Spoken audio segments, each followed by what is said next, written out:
Bonjour et bienvenue dans cette vidéo. Après l'annonce du Sigma FPL et de son capteur de 61 millions de pixels, il y a plein de questions qui se posent. Parce que proposer à 2299 € contre 3989 € pour le Sony A7R IV, on peut clairement se poser la question, est-ce qu'il est en danger? Est-ce que les deux boîtiers sont comparables?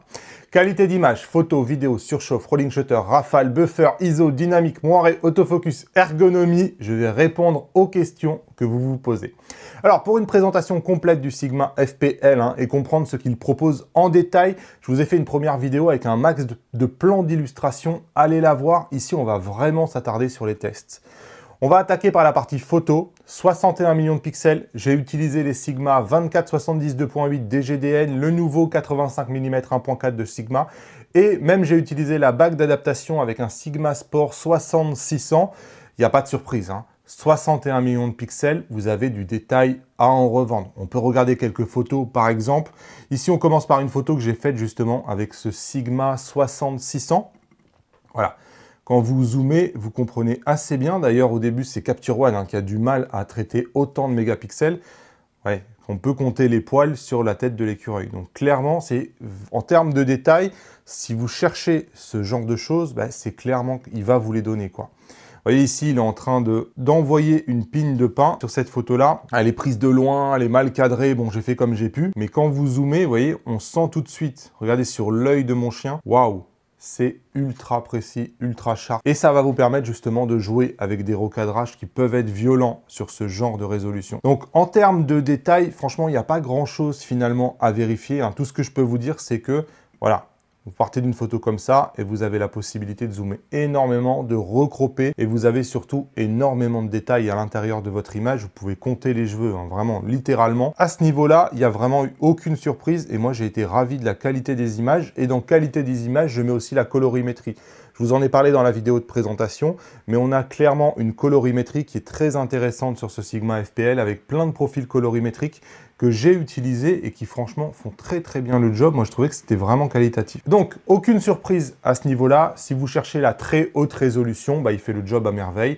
On ne doute pas que c'est Sony qui fournit le capteur. Ils n'ont plus grand-chose à prouver à ce niveau-là. En termes d'autofocus, on est sur quelque chose qui marche, mais qui est quand même un peu lent. On n'est pas du tout sur un autofocus de folie, comme on peut avoir justement sur un Sony A7R IV. On n'est pas à ce niveau-là. Et clairement, on n'est pas à ce niveau-là, je pense, en termes de technologie, et on n'est pas non plus à ce niveau-là en termes de logiciel. Typiquement, vous avez la détection des yeux, vous avez la détection des visages, mais typiquement, vous voyez ici, c'est le visage de ma fille qui est derrière, qui est capté, au lieu du visage qui est le plus grand et qui est le plus au centre, ce qui est quand même une anomalie.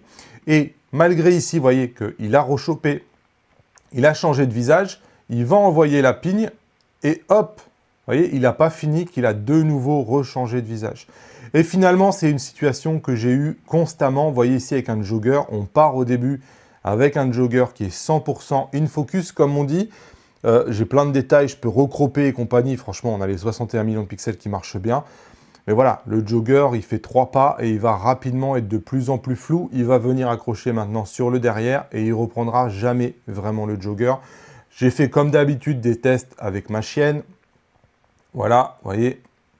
Et c'est simple, j'ai 0 photos qui sont nettes sur des scènes d'action. Donc je pense que c'est avant tout un appareil photo qui n'est pas spécialement fait pour l'action. Et ce qui me fait dire ça, en plus, c'est que de par ses spécifications, de toute façon, il n'est pas vraiment adapté. J'ai testé la rafale et le buffer, je vous mets ici les résultats. Ce que ça nous permet de dire ici, c'est qu'en termes de rafale, la cadence, elle est plutôt bonne. On est sur 12 images par seconde lorsque vous vous mettez en rafale rapide.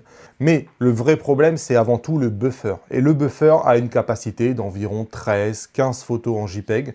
C'est ultra court. En fait, ça fait tout simplement 1 seconde. Et quand je vous dis 1 seconde, c'est qu'en fait, vous avez l'impression que vous avez à peine appuyé sur le bouton, que déjà, il tousse et il ne fait plus de photos. Ensuite, vous faites environ 1 photo par seconde, 1 photo par seconde et demie. C'est extrêmement lent. Et en plus de tout ça, il faut comprendre que c'est extrêmement lent de vider le buffer. C'est-à-dire qu'une fois que vous avez fait ces 13 photos, il peut mettre 1 à 2 minutes pour écrire sur la carte SD. Donc pendant 1 à 2 minutes, vous n'avez rien d'autre à faire qu'à attendre. J'ai été étonné aussi de la performance en termes de montée en ISO. Ici, je vous montre un fichier A7R IV contre Sigma FPL, on est à ISO 400, donc à très faible ISO. La qualité est assez semblable sur les deux. On a vraiment une qualité de folie. En termes de montée ISO, à 400 ISO, évidemment, on ne voit pas de différence. Donc, on va tout de suite aller à 12800 ISO. À noter ici que sur Capture One, la netteté est à 0, la réduction du bruit est à 0, le grain est à 0. Et ce, sur les deux fichiers. RAW non compressé vs DNG 14 bits sur le Sigma. Et finalement, ce dont on va s'apercevoir très très vite, c'est à quel point le Sigma est hyper clean, et notamment en termes de bruit, de couleur, donc le bruit chromatique, celui qui se voit le plus, le Sigma n'en a absolument pas, alors qu'on en a une tonne sur le Sony.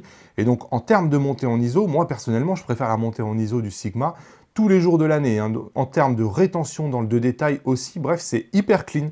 Je suis étonné à quel point l'image du Sigma à 12800 ISO est vraiment clean. Et on peut regarder à 25600 ISO et on a exactement le même résultat. Toujours pareil, netteté, réduction du bruit, tout est à 0. J'ai fait des tests de dynamique et là, je suis bien content de m'être équipé dernièrement. Et c'est le premier test où je peux commencer à vous présenter ces chiffres-là. Les résultats sont sans appel, ils sont faits par un logiciel. Et en fait, on va se retrouver ici, on est sur le A7R4, ici à gauche, sur un RAW non compressé. On est sur une dynamique qui est à 11,5. Et j'ai eu la surprise finalement que sur le DNG 12 bits, on est à 12 stops de dynamique sur le Sigma FPL. Et lorsqu'on monte en DNG 14 bits, on est à 12,8 stops de dynamique. Donc vraiment plutôt étonné par ces mesures de dynamique, on a vraiment une excellente dynamique sur ce Sigma FPL. Par contre, il ne faut pas rêver, le rolling shutter est généralement à l'opposé de la résolution. Si vous avez beaucoup de résolution, le rolling shutter généralement est plutôt mauvais et c'est le cas ici. J'ai testé le rolling shutter comme je le fais d'habitude avec une LED qui scintille à 300 fois par seconde. Je vous montre la photo du Sigma FP à gauche, la photo du Sony A7R4 à droite. On a exactement le même rolling shutter, c'est-à-dire un mauvais rolling shutter. On est environ en DNG 14 bits à un rolling shutter de 1/15e de seconde. C'est à peu près ce qui se fait de pire sur le marché. Et par contre, on peut l'améliorer un tout petit peu en passant sur du DNG 12 bits et on est à 1/35e de seconde, ce qui est quand même un peu plus dans, on va dire, les minimums du marché. L'autre surprise, c'est que les choix de Sigma et les choix de Sony ne sont pas du tout les mêmes. Sigma a décidé de mettre un filtre passe-bas devant le capteur. Sony a décidé de ne pas en mettre. Clairement, Sigma explique que c'est pour vous éviter des problèmes de moiré et pour optimiser la qualité. Et en photo, clairement, on voit vraiment la différence. Et c'est la première fois que j'ai l'occasion de tester un même capteur avec l'un qui a le filtre passe-bas et l'autre qui n'a pas le filtre passe-bas, on voit bien la différence. Et en fait, on voit aussi la différence en termes de détails. C'est-à-dire que le filtre passe-bas va réduire un peu les détails, mais va vous permettre de ne pas avoir de moiré. Typiquement, ici, je vous zoome la photo. Vous voyez, on voit un peu moins de détails sur le Sigma puisqu'il y a le filtre passe-bas, mais c'est clean.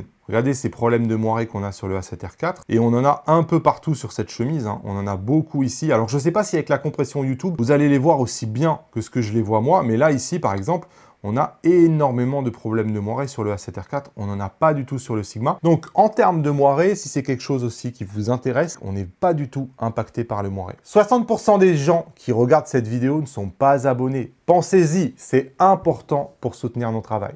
Allez, on enchaîne. On va parler maintenant de la vidéo. On va démarrer par une petite vidéo improvisée lors de la préparation d'un gâteau à la maison. C'était pour moi l'occasion de voir comment se comporte l'autofocus, la stabilisation électronique, la dynamique, bref, d'utiliser l'appareil, quoi.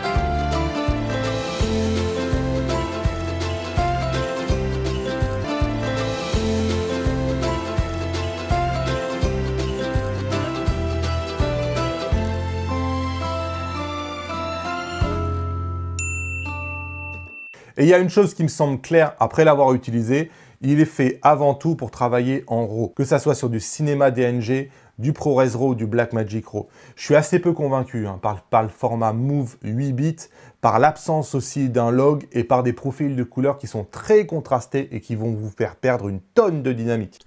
Et pour vous illustrer tout ça, ici je vous montre un Move 8 bits avec les colors standards. Comme vous pouvez voir, on a une dynamique qui est très compliquée. Je l'ai mesuré à 7,5 stops, c'est-à-dire quasiment inutilisable. C'est la dynamique d'un smartphone. Parce qu'on a des noirs qui sont complètement bouchés et on a des blancs qui sont complètement cramés. Donc on ne peut pas utiliser vraiment, en vidéo du moins, hein, ce profil de couleur-là parce que vous perdez tout l'intérêt d'avoir une caméra. Donc vous êtes obligé de passer en color off. Et color off, vous êtes toujours en movie 8 bits, mais quelque part vous désactivez les couleurs. C'est un peu bizarre d'ailleurs comme notion, ça fait penser un peu à du log, c'est-à-dire qu'on a une désaturation des couleurs, mais en contrepartie on regagne de la dynamique. Le problème c'est qu'on n'est pas vraiment sur un vrai log, il n'y a pas vraiment de lutte.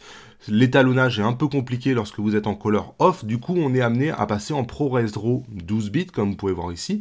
Le ProRes RAW 12 bits clairement c'est lui je trouve qui est le plus intéressant. On a une perte de qualité par rapport à celui du cinéma DNG 12 bits, c'est réel mais malgré tout j'ai trouvé que ça restait acceptable. Je vous ai fait le plan ici avec le gâteau qui était en ProRes RAW 12 bits et ça passait bien.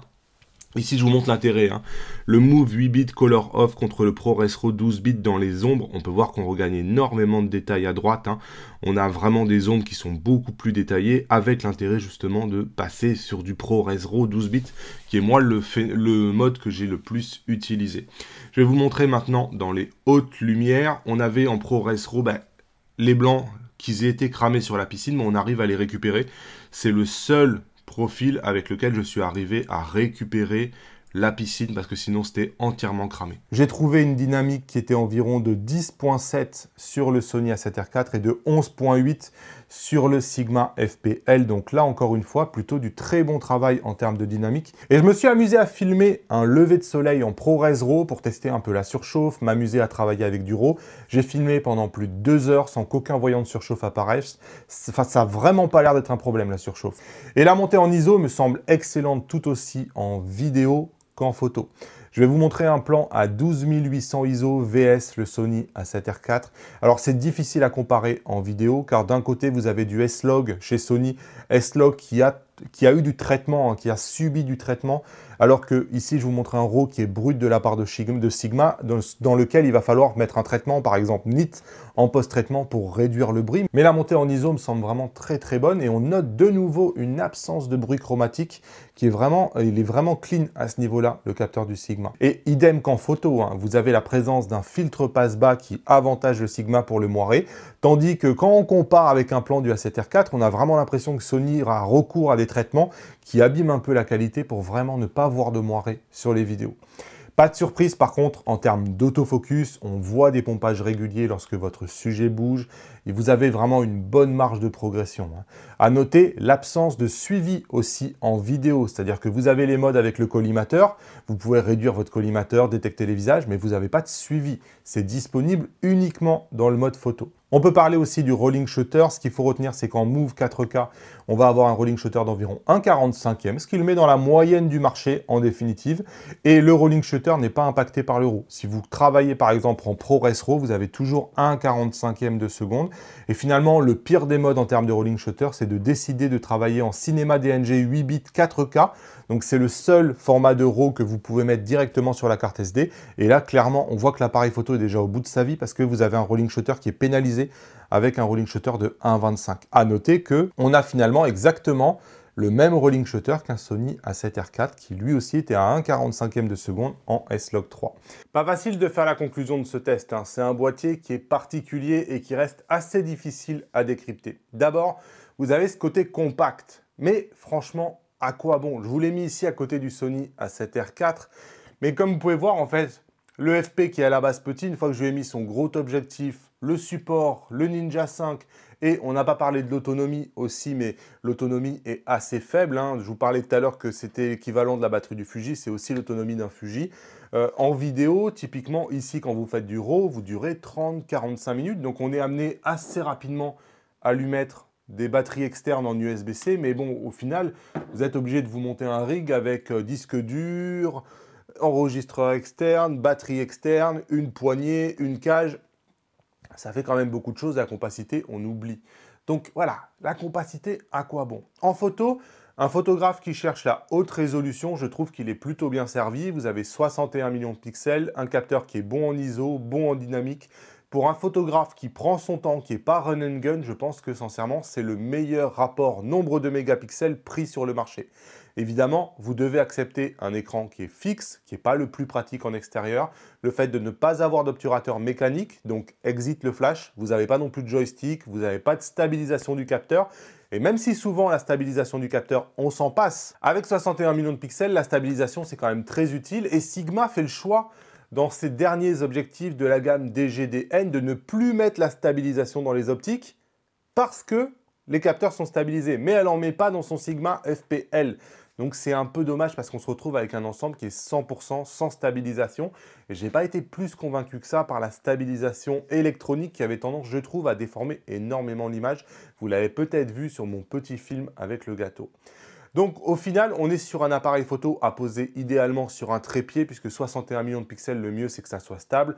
En paysage par exemple, mais encore une fois, à quoi bon la compacité? En vidéo, c'est un peu pareil.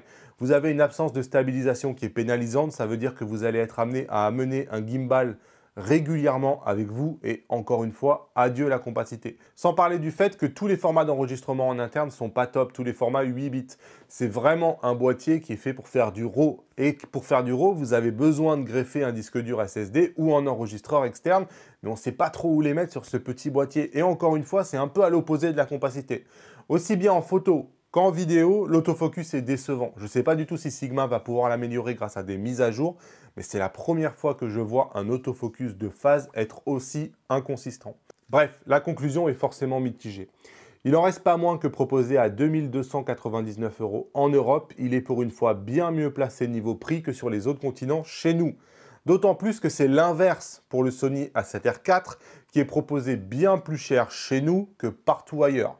Donc, quelqu'un qui cherche un compromis pour accéder à 61 millions de pixels, franchement, pourquoi pas? En vidéo, sa force, c'est d'être sans limite de temps, sans surchauffe, en RAW, sur cette catégorie de prix qui propose ça. Bref, je pense qu'il peut trouver un public. Voilà qui conclut un test qui n'était pas facile à faire, car il rentre dans aucune case, en définitive, ce boîtier. Comme d'habitude, vous n'oubliez pas le pouce vers le haut, l'abonnement, et dites-moi en commentaire si vous êtes convaincu ou non par ce Sigma FPL. Est-ce que vous pourriez craquer? J'ai beaucoup parlé dans cette vidéo de rolling shutter. Est-ce que vous savez vraiment ce que c'est? Sinon, allez voir cette vidéo, je vous explique. Salut!